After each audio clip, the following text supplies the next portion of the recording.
Are they one of the worst units left in the playoffs, Jason, this Niners D? Because we have not talked a ton about it, but they have lost a lot of players. Yeah, I think personnel-wise, they're probably one of the thinnest, if not the thinnest, right? I mean, you look That's at great. You look at their defensive line, like these aren't like personnel-wise, it's very clear who has the advantage, the Eagles offense versus the San Fran defense.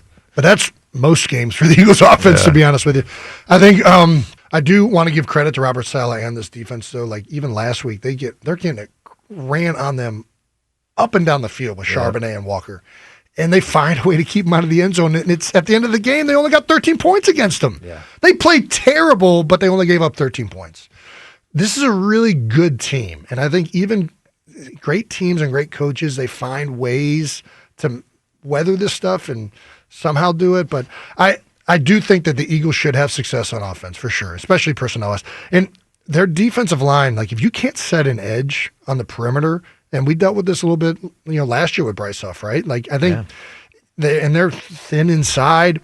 It's really going to come down to, I think, does the slanting and angling, because they're going to watch the tape, they're going to move those guys.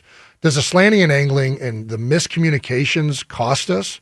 Because that's really the only way I see us not running the ball well, especially with Saquon Barkley. I hope to see a pretty decent usage of Tank at this point.